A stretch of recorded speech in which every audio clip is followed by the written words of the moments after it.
வணக்கம் மக்களே, welcome to the channel. நான் ஸ்ரீனி பிரபாகர். இன்னைக்கு நம்ம கூட அக்கா சௌதி பிரபாகர் ஜாயின் பண்ணியிருக்காங்க. வணக்கம். ஹலோ. ஓகே, எல்லாரும் பார்ட் 1, பார்ட் 2, பார்ட் 3 பார்த்துருப்பீங்கன்னு நினைக்கிறேன். பார்க்காதவங்களுக்கு டிஸ்கிரிப்ஷன் லிங்க் கொடுத்துருக்கேன், போய் பாருங்க. இப்போ நம்ம பார்ட் 4க்குள்ள போயிடலாம் அக்கா. எஸ்.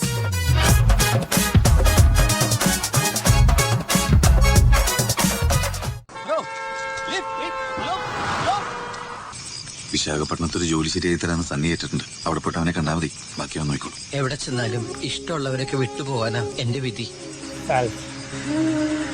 ഇവിടുത്തെ പ്രശ്നങ്ങൾക്ക് തീർന്നാൽ ഞാൻ തന്നെ വന്ന് കൂട്ടിക്കൊണ്ടു. ഒരു ടെമ്പോ നിർത്തിയിട്ടുണ്ട്, മംഗലാപുരം വരെ അതി പോവാം. ஐயோ, I have a bad feeling. இது அவங்க அப்பாவை கூட்டிட்டு வந்த. ശരി വിട്ടോ. எனக்கு சுகுமாரனோட வண்டின்னு தோணுது. எனக்கும் அப்படிதான் தோணுது.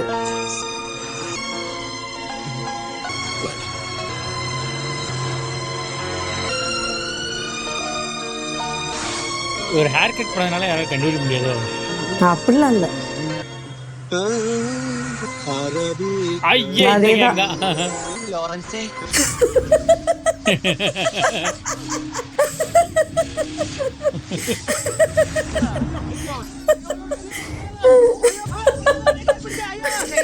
എടോ, ഞാൻ മരിച്ചിട്ടില്ല, ഞാൻ ഡെഡ് ബോഡി അല്ല.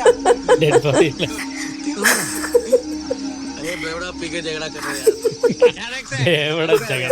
നീ മരിച്ചു പോയെന്ന് എല്ലാവരും അവിടെ വിശ്വസിച്ചിരിക്കണം. പിറ്റേന്ന് തീരത്തണിഞ്ഞ വള്ളത്തേന് ചോരപ്പാട് കൂടി കണ്ടപ്പോ എല്ലാവരും അത് ഉറപ്പിച്ചു. 3-ാം പക്കം തീരത്ത് നിന്റെ ശവം കാത്ത് ദിവാറിന് ശതമേ കരഞ്ഞോണ്ട് നടക്കായിരുന്നു പോലെ. അവസാനം സ്രാവ് കൊണ്ടുപോയി കാണുന്ന എല്ലാവരും അങ്ങോട്ട് വിശ്വസിച്ച്. ജീവിച്ചിരുന്നിട്ടും നീ എന്താ കരയിലേക്ക് തിരിച്ചു വരാഞ്ഞേ? എനിക്കവിടെ ആരും ഉള്ളത്? ഞാൻ ശാപർന്ന് വിശ്വസിക്കുന്ന കരക്കാരും എന്നെ തള്ളി പറഞ്ഞ എന്റെ അച്ഛനും അമ്മയും. ഞാൻ ആണും പെണ്ണും കിട്ടവനെന്ന് തുറക്കാര് പറഞ്ഞപ്പോ നാവനക്കഥ മാറിയെന്ന് മാലുവോ? എനിക്കിവിടെ ആരുമില്ല. ഞാൻ എന്തിനാ അങ്ങോട്ട് വരുന്നേ? പണ്ട് നീ എന്നെ കൊണ്ടൊരു സത്യം ചെയ്യിച്ച ഓർമ്മയുണ്ടോ? സരളെ ചതിക്കരുതെന്ന് പറഞ്ഞിട്ട് ഞാൻ ആ വാക്ക് പാലിച്ചു. ഇപ്പോ കണാരേട്ടൻ എന്റെ അമ്മായിച്ചനാ. പണിയൊന്നും ഇല്ലാണ്ടായപ്പോ മരുമോന്റെ കൂടെ ലോറിയിൽ കയറിയതാ. സരള പറഞ്ഞപ്പോഴാ പല സത്യങ്ങളും ഞങ്ങൾ അറിഞ്ഞത്. നിങ്ങൾ തമ്മിലുള്ള ബന്ധത്തെക്കുറിച്ച് മാലു പുറത്തു പറഞ്ഞ നിന്നെ കൊന്നുകളയുന്ന തുറയിലാശം ഭീഷണിപ്പെടുത്തിയിരുന്നു. നീ ജീവിച്ചിരിക്കാൻ വേണ്ടിയിട്ടാ അവളൊന്നും മിണ്ടാതെ നിന്നെ. നീ മരിച്ചു എന്ന് കരക്കാര് മുഴുവൻ വിശ്വസിച്ചെങ്കിലും മാല് മാത്രം വിശ്വസിച്ചില്ല. നീ എന്തെങ്കിലും തിരിച്ചു വരുമെന്ന് പറഞ്ഞ് അവള് കാത്തിരിക്കുകയായിരുന്നു. പക്ഷെ തൊറയിലാശാൻ കുമാരനും മാലുമായിട്ടുള്ള കല്യാണം ഉറപ്പിച്ചു. എപ്പോ தெரியல. കുമാരേട്ടന് കോളടിച്ചല്ലാട്ട് വേഗം കൊടുക്കടോ. വന്നാട്ടെ இப்போ இவரு போனா ஸ்பாயில் பண்ணிடலாம். പോയിട്ട് വരെ.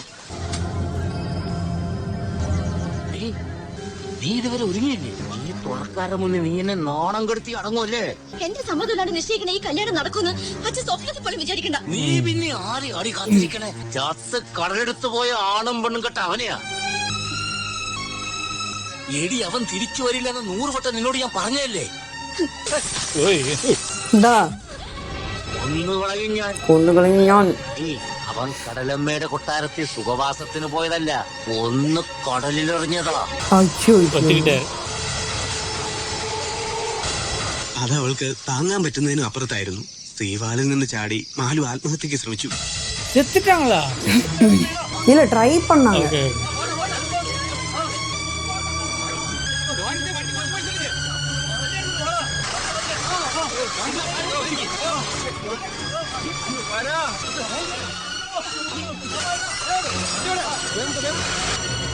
പിറ്റേന്ന് ആ കരയാകെ ഞെട്ടണ വാർത്തയായിട്ടാണ് പരദൂഷണമാർ ഇതെത്തിയത്. അറിഞ്ഞില്ല ആശുപത്രിയിലെ വിശേഷം. ചൊറയിലാശാന്റെ മോള് പിഴച്ചുപോയി. ഈശ്വരൻ പുറകെ പണി പറ്റിച്ചെടുത്ത കുമാരനല്ല ആള്. അവള് നമ്മുടെ രാധയുടെ പേരാ പറഞ്ഞത്.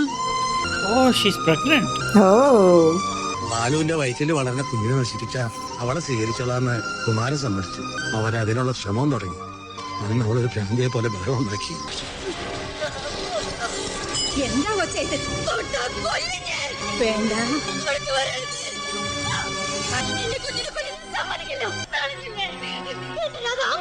അതിന് തെളിവായിട്ട് ഞാൻ എന്റെ കുഞ്ഞിനെ വളർത്തും.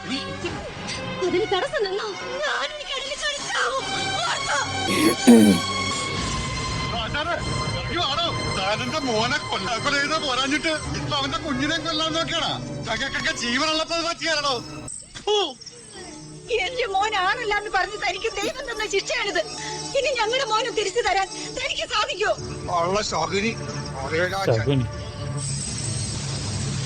ഓഹോ, ഇവർ ഉള്ള இருக்காருன்னு தெரியாம. ഈ മുറ്റത്ത് വന്ന് വേളം വെക്കാൻ നിങ്ങൾക്കൊക്കെ എന്നാ ധൈര്യം വന്നത്?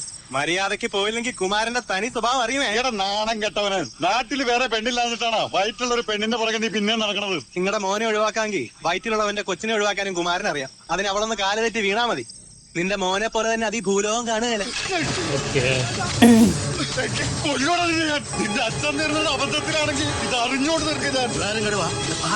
അതോടെ കുമാരന്റെ മനസ്സിൽ പക വർദ്ധിച്ചു. പിറ്റേന്ന് രാത്രി അയ്യോ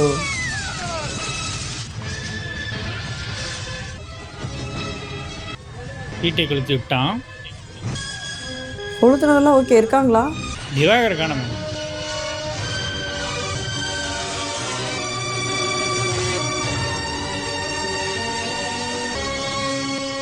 തീ വെച്ചത് ആരാണെന്ന് കണ്ടില്ലെങ്കിലും അത് കുമാരനാണെന്ന് എല്ലാവർക്കും അറിയാം. ഞങ്ങള് കരക്കാരെല്ലാം കൂടെ ഒപ്പിട്ട് പോലീസിൽ പരാതി കൊടുത്തു. കുമാരനെ പോലീസ് അറസ്റ്റും ചെയ്തു. എന്റെ അച്ഛനും അമ്മയും പോയതോടെ ഞങ്ങൾ ഓടുന്ന താമസം മാറ്റി. ഇറങ്ങിയിട്ടുണ്ട്. ഒരു കുഞ്ഞിന്റെ അമ്മയാണെങ്കിലും ആ നാണം കെട്ടവൻ ഇപ്പോഴും മാലുവിനെ വേണം. തൊറയിലാശാനാണ് തളർന്ന് കിടപ്പില്ല. ആരും തുണയില്ലാത്ത ഒരു പെണ്ണ്. അവക്ക് എത്ര കാലം കുമാരനെ എതിർത്ത് നിൽക്കാൻ പറ്റും? എന്തെങ്കിലും തന്ത്രങ്ങൾ ഉപയോഗിച്ച് കുമാരൻ നിന്റെ കുഞ്ഞിനെ ഇല്ലാണ്ടാക്കും. അങ്ങനെ സംഭവിച്ചാ പിന്നെ മാലുവും ജീവിച്ചിരിക്കില്ല.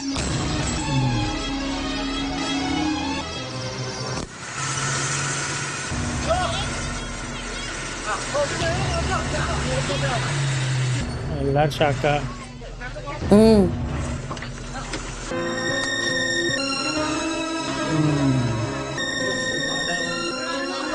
ஆனா இப்ப கூட லுக்ல மைல்டா ஒரு ஃபெமினிசம் கொடுக்குறாங்கல்ல. கொண்டு வராரு. കഴിക്കാനുള്ള മരുന്നൊക്കെ വാങ്ങിച്ചിട്ടുണ്ട്. ഇനി എന്തെങ്കിലും ആവശ്യമുണ്ടെങ്കിൽ എന്നോട് പറഞ്ഞാ മതി. ഈ കിളപ്പേന്ന് ഇനി എഴുന്നേക്കില്ല കുമാര.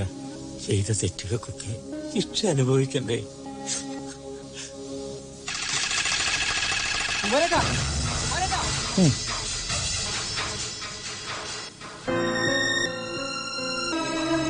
அவங்க வீடு இல்ல.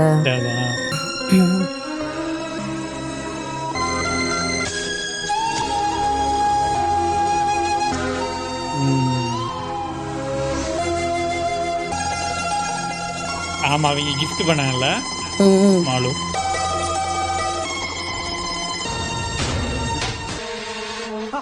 ഇതാരാണ് വന്നേക്കണത്?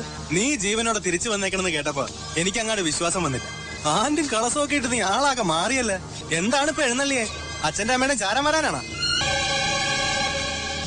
എവിടെ പോണ് നീ? മാലുവിനെ കാണാനാ? നിന്നെ കടലിലെറിഞ്ഞതും നിന്റെ തന്തയും തള്ളയും തീർത്തു അവക്ക് വേണ്ടിയാ. അവളിനി നിന്നെ കാണാൻ പാടില്ല. തിരിച്ചു പൊക്കോ.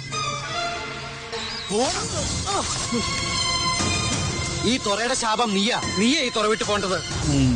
ഈ ലോകത്ത് എനിക്ക് ഇനി ആകെ ബാക്കിയുള്ളത് മാലുവാ. അവൾ എനിക്ക് വേണം. നിനക്ക് അവളെ കിട്ടണമെങ്കിൽ നീ എന്നെ കൊല്ലണം. பேச்சு ஊருக்காரங்க வராங்களா போறேன்.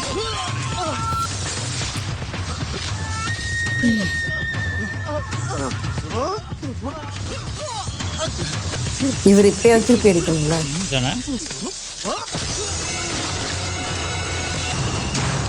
ரைட்.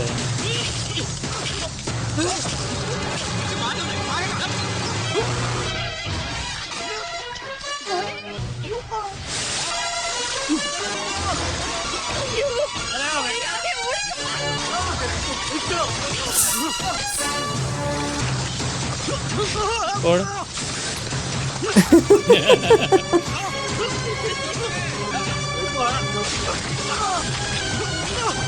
அவரோட இவருக்கு தான் டேமேஜ் ஹெவியா விழுது.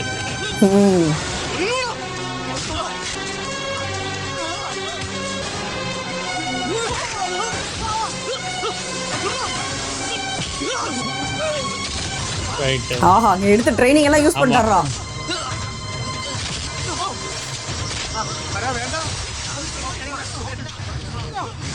ஐயோ, மறுபடியும் அதிகரிக்கடா. will history repeat itself. Already நிறைய தடவை இந்த படத்துல ரிப்பீட் ஆயிடுச்சு.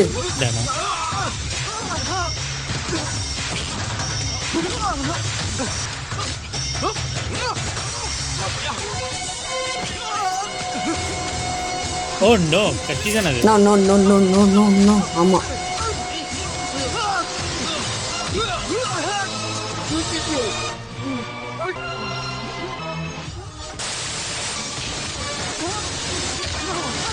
அப்போ அந்த ஒரு ஃபெமினிசமோட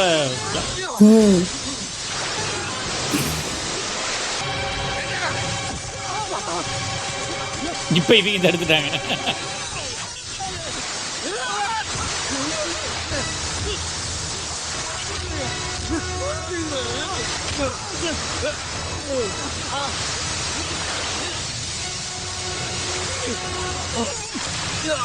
மூச்சு விடாம செத்துரு வரும்.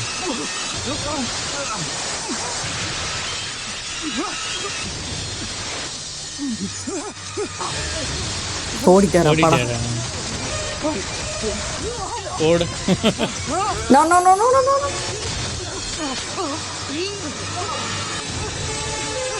நினைச்சேன்.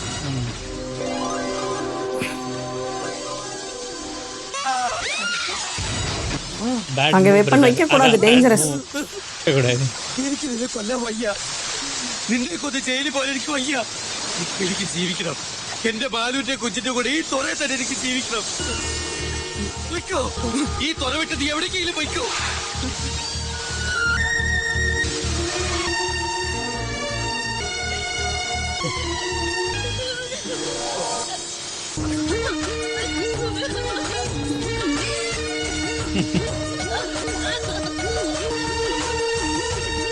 முடிஞ்சா ஐயோ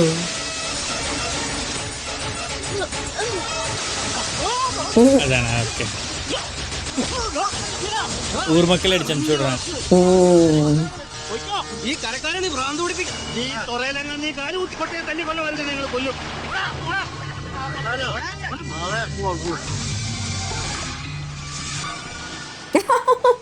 அவரை மாதிரி கிட்ட போட்டுட்டு இருக்காங்க. எங்க போய் அப்படியா? பொண்ணா பொண்ணு ப்ராபப்ளி.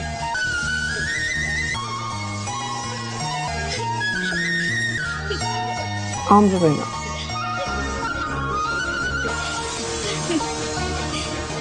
குட்டி குழந்தை.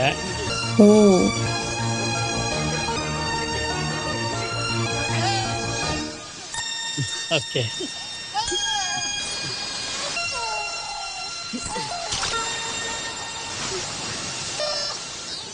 ഇവനെ ആൺകുട്ടിയായിട്ട് വളർത്തിയാ മതി.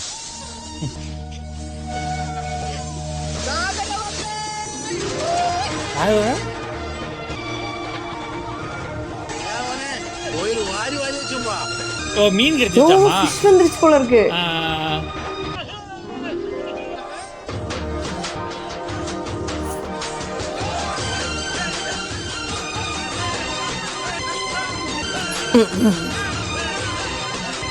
ஒரு மீன் பிடிக்க போறாரு.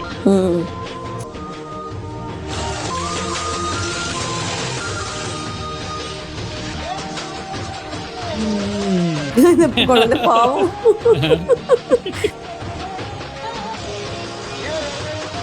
இவருக்கு இப்பதான் ஃபீல்ஸ் லைக் ஹோம்.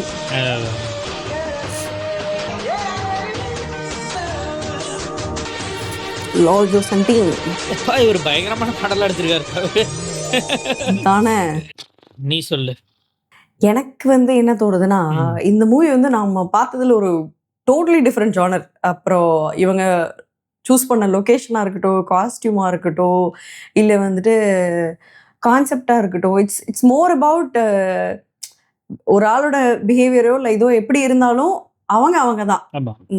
அவங்க லைக் அவங்க வந்துட்டு மேல் ஃபீமேல் இல்லை வந்துட்டு பார்க்க அழகா இருக்காங்க அழகா இல்லை, வந்து நல்லா இருக்காங்க நல்லா இல்லை, டசன்ட் மேட்டர். அது இப்போ ஸ்வாதினா ஸ்வாதி தான், சீனுனா சீனு தான். அவங்க வந்து அப்படிதான் இருப்பாங்க, அவங்கள அப்படிதான் நம்ம வந்து அக்செப்ட் பண்ணிக்கணும். எல்லாரும் யூனிக்ன்ற மாதிரியான ஒரு ஃபார்வர்ட் திங்கிங்கை வந்து கொண்டு வந்த மாதிரியான ஒரு கான்செப்ட் இல்லை. இவங்க வந்து யாரையும் பேடாவும் பேசல, யாரையும் குடாவும் பேசல. ஒரு யூனிக்கா இருக்க ஒரு ஆள் மேல எப்பவுமே டக்குன்னு ஒரு எல்லாத்தோட அப்சர்வேஷனும் போயிடும். அதனால மற்றவங்களை விட அவங்க வந்து ஈஸியா ஃபோக்கஸ்ல இருப்பாங்க for all good things and bad things. அப்போ வந்து அந்த யூனிக்கா இருக்க ஒரு பர்சன் மேல டக்கு டக்குன்னு எல்லா நல்லது கெட்டதும் ரொம்ப ஃபாஸ்டா நடக்கும். அதை வந்து கோத்ரூ பண்ற அந்த சஃபரிங்கை வந்து காமிச்சிருக்காங்க. அண்ட் அது வந்து இன்னைக்கு வரைக்குமே அது ரொம்ப காமன் தான் இல்ல. சுத்தி முத்தி நம்ம பார்க்கும்பொழுது ஒரு கையா இருந்தாலும் சரி, ஒரு கேர்ளா இருந்தாலும் சரி, இல்ல என்ன டைப் ஆஃப் ஜெண்டரா இருந்தாலும் அவங்க பார்க்கும் பொழுது ஒரு யூனிக்கான லுக்ல இருக்காங்க அப்படின்னா டப்னு அந்த அவங்க செய்யற அட்ராக்ஷன்ஸோ இல்லை வந்துட்டு அப்சர்வேஷன்ஸோ இல்லை வந்து விமர்சனங்களோ ரொம்ப ரொம்ப ஈஸியா இருக்கும். ரொம்ப மற்றவங்களுக்கு நடக்கிறத விட 10 times 50 times ஜாஸ்தி போகும். அதை வந்து அப்படி ரொம்ப அப்சர்வேஷன் கொடுத்தாலும் அவங்களுக்கு ரொம்ப தொல்லை கொடுக்காம அவங்கள நிம்மதியாக வாழ விடுங்கன்ற மாதிரி கான்செப்ட் சொன்ன மாதிரி எனக்கு தோணுச்சு. கரெக்ட் தான். அதை வந்து சும்மா அந்த ஊர் ஸ்டோரியோட ப்ளஸ் வந்து அவரோட அவரோட பாயிண்ட் ஆஃப் வியூல இருந்து காமிச்ச மாதிரியான ஒரு கதை. கரெக்ட் தான். அதுவும் அந்த டைம்க்கு வந்து ரொம்ப ப்ரெவலண்டான ஸ்டோரியா இருந்திருக்கும்னு நினைக்கிறேன். ஏன்னா அந்த டைம்ல வந்து இந்த மாதிரியான கான்செப்ட்ஸோ இந்த மாதிரியான ஃபார்வர்ட் திங்கிங் அந்த அளவுக்கு இருந்திருக்காது. ஸோ இது வந்து மோர் ஐ ஓப்பனராக அங்கே இருந்திருக்க சான்சஸ் அதிகம். நீ சொன்ன எல்லா பாயிண்ட்ஸும் நான் அக்ரி பண்ணுறது தான். ஆமா. எனக்கு ரொம்ப வியப்பா இருந்தது. மோர் தென் த கான்செப்ட் எனக்கு வந்து திலீப் ஏட்டனோட ஆக்டிங் தான். நம்ம அவரை நிறைய ஃபன் மோட்ல பார்த்துருப்போம். இந்த படம் ஃபுல்லாவே எல்லா சீன்லயும் அவரோட ஒவ்வொரு அந்த சின்ன சின்ன சின்ன reactions, body language, acting, attitude எல்லாமே வந்துட்டு நான் ரொம்ப ஆச்சரியமா பார்த்துட்டு இருந்தேன். ஏன்னா அவர் என்னால் வந்து திலீப் ஏட்டன் அதை அப்சர்வே பண்ண முடியல. எனக்கு வந்து அந்த கேரக்டராக தான் பார்க்க முடியுது, ராதாகிருஷ்ணனை தான் பார்க்க முடியுது. பட் வந்து எவ்வளோ ஒரு பாடி லாங்குவேஜ் எடுத்துட்டு வந்து பண்ணியிருக்காருல்ல. நான் வேற லெவல் ஆக்டிங், நல்ல ஒரு peak level acting, peak level body language, நல்ல ஒரு எஃபர்ட் போட்டு நல்லா ட்ரெயின் ஆகி எடுத்த மாதிரி இருக்கு. வேற லெவல்ல நடிச்சிருந்தாரு படம் ஃபுல்லாவே. எங்கேயுமே நமக்கு ஆமா ஃபைட்லயுமே வந்து ஃபெமினா ஃபைட் பண்றதெல்லாம் ரொம்ப கஷ்டம். அது அவரோட பில்டுக்கெல்லாம் அது எல்லா இடத்துலையுமே ப்ராப்பராக மெயின்டைன் பண்ணியிருந்தாரு. அப்புறம் படம் ஸ்டார்டிங்கில் இருந்த ஃபெமினிட்டி லெவல் வந்து கடைசி வரைக்கும் மெயின்டைன் பண்ணல. அவர் கொஞ்சம் மாற அந்த ஃபெமினிட்டி டோன் வந்து அதையுமே கம்மி பண்ணாங்க. அதெல்லாம் வந்து அந்த ஈவன் தோ அந்த பொட்டு வைக்காமல், லாங் ஹேரில் இல்லாமல், அந்த ட்ரெஸ் போடாமல் ஒரு நார்மல் ட்ரெஸ் போட்டு வரப்போலாம் வந்து அதுலேயுமே வந்து அந்த சட்டில் ஃபெமினிட்டி கொண்டு வந்ததெல்லாம் வந்துட்டு நல்ல இதுதான். நல்ல ஆக்டிங். எனக்கு ரொம்ப ரொம்ப பிடிச்சிருந்தது இவரோட ஆக்டிங் இந்த படத்தில். நான் வந்துட்டு வழக்கமாக திலீப் ஏட்டன் மூவின்னா நல்ல ஒரு காமெடி இருக்கும்ல, அது மாதிரி எக்ஸ்பெக்ட் பண்ணிட்டு இருந்தேன். இது அந்த அளவுக்கு இல்லை. பட் வந்து ஒரு செகண்ட் ஹாஃப்ல கொஞ்சம் நல்லா ஜாலியாக போச்சு. இவரோட ஆக்டிங் தான் எனக்கு ரொம்ப ரொம்ப ரொம்ப எப்படி சொல்றது, வியக்கத்தக்க மாதிரி, ஆச்சரியமா, அஸ்டானிஷிங் அப்படி சொல்லலாம். பட் என்னன்னா நான் ஆஸ் அ தமிழியன் நான் வந்து செகண்ட் ஹாஃப்ல பயங்கர டிரான்ஸ்ஃபர்மேஷன் எக்ஸ்பெக்ட் பண்ணேன். அஃப்கோர்ஸ் டிரான்ஸ்ஃபர்மேஷன் இருந்துச்சு. நான் அடுத்ததுல நல்லா பயங்கர மேட்சோ மேனா மாறிடுவாருன்னு நினைச்சேன். பட் ரியாலிட்டி என்னன்னா அப்படி மாற முடியாது. ஒரே சாங்கில் வந்துட்டு அப்படியே டக்குன்னு மேட்ச் ஆகனாலாம் மாற முடியாது. It is what it is. வந்து ப்ராப்பராக சொல்லியிருந்தாங்க. ஸ்டோரிக்கு வந்து ட்ரூவாக இருந்தாங்கன்னு தான் சொல்லும். கமர்ஷியலாக போகணும்னு நினச்சிருந்தாங்கன்னா அழகாக மாற்றிருக்கலாம். ஒன்ஸ் ஒரு ட்ரெஸ் மாறினோடனே வந்துட்டு ஒரு மேட்ச் மேன் ஆகிட்டார் அப்படின்னு சொல்லியிருக்கலாம். பட் ஸ்டோரிக்கு ட்ரூவாக இருந்தது வெல்டன் தான் சொல்லணும். அதில் இவர் நம்ம இந்திரஜித்துமே வந்து வில்லனாக நடிச்சிருந்தாலுமே வந்து நல்லா இரிட்டேட்டிங்காக நல்லா பண்ணியிருந்தப்பல ஆள், நல்ல கேரக்டரு. எனக்கு வந்து உண்மை சொல்லணும்னா இவர் திலீப் ஏட்டன் ரொம்ப ஃபாஸ்ட்டாக பேசுனதுனால எனக்கு நிறைய காமெடி புரியலன்னு தான் சொல்லணும். நிறைய டைலாக்ஸ் வந்து எனக்கு புரியவே இல்லை. அதுவும் இல்லாமல் சப்டைட்டில்ஸ் வந்து நிறைய இதுக்கு இல்லை. ஏதோ ஒரு ரேண்டமான லைன்ஸுக்கு மட்டும் சப்டைட்டில் இருந்துச்சு, நிறைய லைன்ஸுக்கு இல்லை. ஸோ அதனால் எங்களால் நிறைய காமெடி வந்து புரிஞ்சிக்க முடியல, பிக் பண்ண முடியல. யூஸ்வலாகவே ஒரு காமெடியெல்லாம் வந்து பயங்கர ஃபாஸ்ட்டாக டைமிங்காக இருக்குமா, அதை பிக் பண்ணுறது ரொம்ப பெரிய விஷயம். இதில் வேற வாய்ஸ் நோட் பண்ணியாங்கிறது தெரில, ரெகுலர் திலீப் ஏட்டன் வாய்ஸே இல்லை. அது அவரே தான் மாடுலேஷன் பண்ணியிருக்காரு. பட் அதுலேயே இந்த காமெடி பண்ணவும் எனக்கு வந்து பிக்கப்பே பண்ண முடியல. என்ன சொல்கிறாருன்னு பாதி இடத்துல நல்லா புரிஞ்சிக்க முடியல. நேட்டிவ் மலையாளம் தெரிஞ்சவங்களுக்கு வந்து பயங்கர ஜாலியாக இருந்திருக்குன்னு நினைக்கிறேன். நிறைய காமெடி பிக் பண்ணியிருக்க முடியும் ஈஸியாக. நான் பிக் பண்ண காமெடிஸ் எல்லாமே எனக்கு பயங்கர சிரிப்பாக இருந்துச்சுன்னு சொன்னோம். ஃபர்ஸ்ட் ஹாஃப் ஃபுல்லாக நல்லா காமெடியாக எடுத்துகிட்டு போனாங்க. செகண்ட் ஹாஃப் வந்து அந்த ஒரு ப்ராப்பர் ட்ரான்சிஷன், ஒரு ப்ராப்பர் 2 ஹவர்ஸில் வந்துட்டு எல்லாமே ஒரு ஓவரால் சர்க்கிள் கவர் பண்ணியிருந்தாங்க.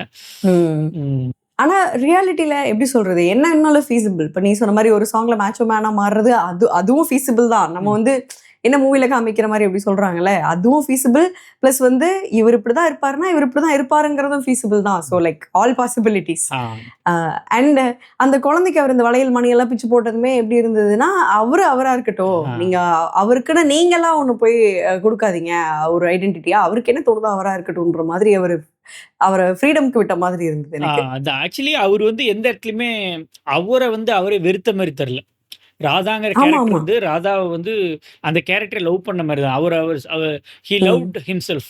அவரோட ட்ரூ நேச்சர் பிடிச்சிருந்துச்சு. எப்பயுமே வந்து அடுத்தவங்க சொல்றாங்கிறதுக்காக வந்து மாறிக்கணும்னு ஒரு எந்த இடத்துலையுமே நினைச்ச மாதிரி காட்டல. ஸோ அது வந்து கரெக்டாக இருந்துச்சு. அவர் மாறணும்னு நினைச்சா அஃப்கோர்ஸ் மேபி ட்ரை பண்ணியிருக்கலாம், மாறிக்கலாம்னு நினைக்கிறேன். பட் அவர் எங்கேயுமே அவர் மாறணும்னு நினைக்கல. செகண்ட் ஹாஃப்ல வந்துட்டு அந்த கேமியோ அவங்க 2 பேத்தோட கேமியோ எனக்கு ரொம்ப பிடிச்சிருந்துச்சு. ஆமா. பாவனாவும் பாவனா அவரு வந்து அவர் பேர் மறந்துட்டேன். அவரு செம்ம ஆக்டர்ப்பா. இவரு இதுல வருவாரு. ஓ. ஐயப்பனும் கோஷியும்ல எல்லாம் மிரட்டி விட்டுருப்பாரு. செம்ம ஆக்டர் அவரு. ஓ ம். ம் ஸோ அவங்க கேமியோவுமே வந்து ரொம்ப ரெஃப்ரெஷிங்கா இருந்துச்சு. செகண்ட் ஹாஃப்ல வந்து இந்த டோன் மாறவும் கொஞ்சம் ஒரு பிரைட்டா இருந்துச்சு படம் பார்க்க. ஏன்னா ஒரு ஃபர்ஸ்ட் ஹாஃப் நடுவுல எல்லாம் வந்துட்டு ஒரு மாரி டார்க்கா போக ஆரம்பிச்சுருச்சு. அப்புறம் செகண்ட் ஹாஃப் இது வரவும் அந்த பாட்டி கேரக்டர்லாம் வந்துட்டு ரொம்ப பிரைட்டன் அப் ஆச்சு நம்மள. அது ரொம்ப ஆமா. நல்லாருந்துச்சு. ஸோ ஒரு ஒரு வேவ் ஆஃப் எமோஷன்ஸ்லயே கொண்டு போய் படத்த முடிச்சுட்டாங்க. ஐ ஆமா விஷ் ஒரு டிஃப்ரெண்ட் ஜானர். ஆமா. I wish I understood Malayalam more. எனக்கு வந்து ஆக்சுவலி இப்ப மலையாளம் நெறைய புரிய ஆரம்பிக்குது. நெறைய வேர்ட்ஸ் வந்து எனக்கு இப்ப சொன்னாவே தெரியுது. மீனிங் தெரியுது. பட் நான் பேசுறப்ப எனக்கு அந்த வேர்ட்ஸ் ஞாபகம் வர மாட்டேங்குது. அது வேற விஷயம். பட் ஆனா இந்த ஏதோ ஒரு நீ வேர்ட் சொன்னேன்னு வச்சுக்கோயேன், அந்த வேர்டுக்கு உண்டான மீனிங் எனக்கு புரியுது. ஓரளவுக்கு இப்ப புரியுது.